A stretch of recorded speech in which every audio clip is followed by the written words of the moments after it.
متابعين الغاليين عاملين ايه؟ يا رب تكونوا بخير. تعالوا بقى نعمل الترند. انا حمرت معاكم الكنافه في القلايه الهوائيه. ارجعوا شوفوا كل تجارب القلايه ان شاء الله تستفادوا منها. ولو اول مره تشوفوني ما تنسوش تشتركوا في القناه وتنزلوا تحطوا اللايك الجميل اللي زيكم وكومنتاتكم الحلوه. ويلا بينا. عملنا فطير هعمل معاكم فطير دبي اللي هو كان زي الشوكولاته اللي هو محشي كنافه وزبده فستق. اكيد كلكم عارفينها. فطلعوا منها الترند بقى اللي هو ايه؟ فطيره.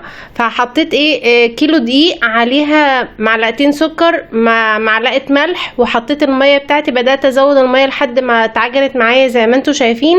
عملت معاكم الفطير المشلتت. هي نفس العجينه. ارجعوا شوفوه. طريقه سهله وبسيطه وما فيهاش اي حاجه. تمام كده. هسيبها بقى مش هتخمر. هي ما فيهاش خميره ولا اي حاجه. هي هسيبها تهدى معايا يعني وكده. تاخد وقتها يعني. تمام. ودي الكنافه ما شاء الله كانت متحمره. ارجعوا شوفوا الفيديو بتاع الكنافه في القلايه عجبكم. ومعايا بقى زبده فستق غاليه قوي يا جماعه. غاليه قوي. انا صارفه ومكلفه. لايك بقى عشان الصرف اللي انا صرفته ده. وهشوف بصوا اقول لكم في الاخر هي تستاهل ولا ما تستاهلش. لان هي اصلا بتتباع غاليه قوي. فعملتها مع يعني هنعملها كده مع بعض وهنشوف في الاخر. قولوا لي انتوا جربتوها ولا ما جربتوهاش. جبت كده زبده الفستق وزي النوتيلا او اللوتس. طبعا كل ده مصري عشان احنا لسه في المقاطعه. بدات ازود كده زيت. بخففها بزيت. تمام. بس كده. وهخففها بقى لحد يعني مش خفيفه قوي ولا تقيله قوي. يعني السمك يبقى مظبوط زي ما انتوا شايفين كده معايا. ايوه. مش عارفه يا اختي كل شويه يقول لك ترند ترند. وهتودونا فين بعد كده؟ تقليع والله. بس يلا ادينا ماشيين مع الجيل اللي طالع ده. ربنا يعديه على خير ويحسن ما بين ايدينا جميعا ويوسع عليكم وعلينا اللهم امين. زي ما انتم شايفين سبت بقى العجينه مش تتخمر يعني تهدى كده وتاخد وقتها. تمام. ايوه. وما شاء الله كانت طريه ولا بتلزق ولا اي حاجه. معايا بقى ده خليط بين الزبده والسمنه والزيت. طبعا ممكن تعملوها بسمنه بلدي. ممكن تعملوها بزيت. ممكن تعملوها بزبده. دي حاجه الماده الدهنيه دي حاجه ترجع لكم. بس انا عملت خليط بينهم بحيث ان هي يبقى اخده طعم من كل حاجه. تمام كده. بدات اعمل بقى كور يعني على قد البرتقانيه كده. وانا كنت لسه مش محدده انا هعمل ايه بالظبط. يعني انا كنت هعمل كام فطيره. مش هعمل كتير بصراحه عشان انا مش عارفه هتبقى حلوه ولا وحشه. فهعمل كام فطيره كده وهسيب كوره كبيره شويه. كنت محتاره اعملها ايه بصراحه. فهنشوف مع بعض هنعمل ايه دلوقتي. هعمل فطيرتين مختلفتين يعني. انتوا فاهميني اكيد. هعمل الترند وهنعمل واحده تانية بحشو تاني. تمام كده. زي ما قلت لكم انا عملت كورتها كده زي البرتقانه. وطبعا هغطيها عشان ما تعملش قشره معايا وتنشفش. لان انا كنت طبعا مشغله المروحه لان مش عارفه الصيف هيخلص امتى. بس انا من محب الصيف يعني. بصوا الصيف ده حبيبي حبيبي حبيبي. جبت كده اول كوره اللي هي سبتها ترتاح شويه. تمام. وجبت بقى الفرادة بتاعتي او على حسب بقى ممكن تفردوا بايديكم. بس انا يعني استسهلت ان انا جبت الفرادة كده وهبدأ افرده على قد ما تجيب معاكم بقى. يعني انا فردت كده لحد ما جابت معايا. تمام كده. لو وصلتوا لحد كده معايا بقى في الفيديو انزلوا حطوا اللايك الجميل اللي زيكم عشان ان شاء الله نبقى عيله كبيره وبيكم ان شاء الله يعني باذن الله. وكده نبقى اسره كده لذيذه اموره عسوله. بجد يعني بشكر اي متابع ومتابعه جديد. شرفتوني ونورتوني في قناه المتواضعه. يعني يا رب اكون بفيدكم لو بحاجة بسيطة. زي ما انتوا شايفين بدأت فردتها على قد ما قدرت. وبدأت اعمل تطبيقات. تمام. عشان تبقى مورقة. وكل تطبيقة بقيت ادهن بالمادة الدهنية بتاعتي.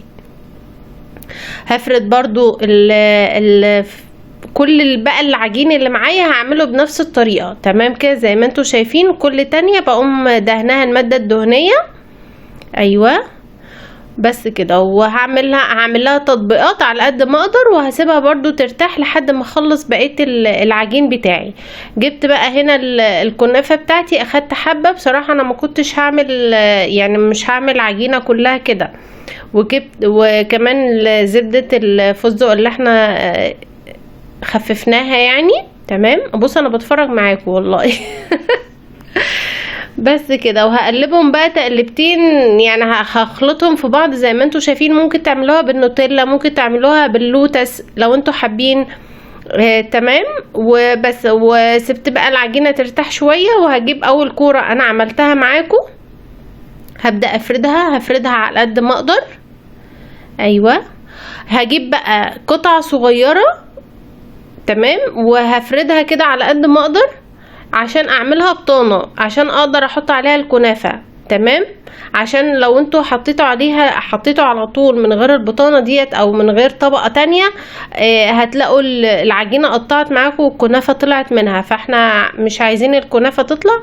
ففردت كده، اخدت حتة صغيرة وفردتها على قد ما اقدر كده. ايوه. وحطيتها زي بطانة كده. تمام زي ما انتوا شايفين. ايوه.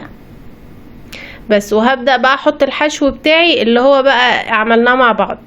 انا الكنافة ما حطيتش عليها شربات ولا اي حاجة، انا بس استكفيت بالزبدة الفستق عشان تبقى مقرمشة معايا، وكمان ما تبقاش حلوة قوي عشان هي زبدة الفستق برضو فيها نسبة سكر، فانا عايزة عادل. فاهميني؟ عايزين تبقى كده فيها عدل يعني.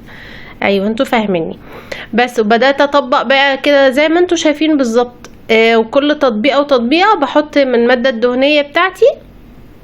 وشغلت الفرن على اعلى درجه حراره عشان الفطير ما بيبقاش عايز نار هاديه عشان ما ينشفش معاكم. وهجيب بقى الصينيه او القارب بتاعي. اكيد انتوا عارفينها، اكيد شفتوها كتير على التيك توك ومشهورة. عم سمير تقريبا. عم سمير اللي عملها، فنديله تحية عم سمير. بس هقول لكم في الاخر هي تستاهل ولا ما تستاهلش. عملت بقى كمان كان عندي مهلبية. تمام كده. عملت واحدة بس، وهقول لكم في الاخر ايه اللي حصل. عملت برضو نفس الطريقة، عملت بطانة وحطيتها المهلبية، وبدأت اقفل كل تقفيلة بدهن المادة الدهنية بتاعتي زي ما انتوا شايفين. ايوه. بس. واحطها بقى، وشغلت الفرن، وبدأت احط الصينية اللي انا عملتها معاكم في الاول اللي هي بتاعت الفستق او الكنافة يعني، او فطيرة دبي على زي ما بيقولوا. بصوا ما شاء الله. كانت لذيذة. دي بقى اللي هي الكنافة.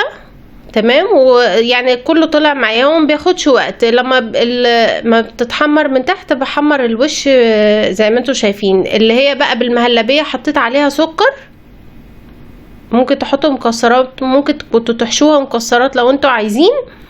تمام. هنحطها بقى في الطبق كده ونظبط الدنيا حوالينا. ايوه. وتعالوا بقى شوفوا الكنافه ترند بقى. هحط عليها نوتيلا عشان تبقى زي الجاهزه بالظبط. هما بيعملوا كده بالظبط، بيحطوا عليها صوص شوكولاته او نوتيلا. واحط كمان دي شوكولاته بيضه او نوتيلا بيضه يعني، ممكن ما تحطوش حاجه. تمام كده. تعالوا بقى بصوا، فرحانه بقى انا عامله الترند يا جماعه. محدش قدي. جربوها. بس لو ما عندكوش زبدة الفستق ما تجازفوش وتشتروا وتعملوها يعني. تعالوا بقى بصوا ما شاء الله. كانت بس هنا الإضاءة كانت مش باينة قوي. بصوا هي كانت مورقة فطير. هو فطير، عارفين الفطير المشلتت او الفطير المحشي، هي بالظبط. هندوق كده. طبعا الفقرة دي انتوا عارفين ان انا بحبها جدا، هي لزقت في اسناني. عادي يا جماعة عادي. تنسوش بقى اللايك الجميل اللي زيكم، قولوا لي رأيكم جربتوها ولا ما جربتوهاش. بصوا ديت اللي هي بالمهلبية. ايوه. نقطع بقى حتة ولازم ندوق برضو، اوريها لكم والله. لا لازم اوريها لكم يا جماعة. ايوه. برضو كانت ما شاء الله مورقة وكانت حلوة قوي. ايوه. ندوق بقى. بسم الله. دي بقى تحفة. انا بقى قلت يا ريتني كنت عملت مثلا 2 3 منها، وكان كفايه قوي واحده من زبده الفستق. بس يا خير يعني، الواحد ما بيتعلمش ببلاش. بصوا تمام، بقول لكم تحفه، فجربوها مش هتندموا. وده كان فيديو النهارده، يا رب يكون الفيديو عجبكم، واشوفكم في فيديو جديد. مع السلامه.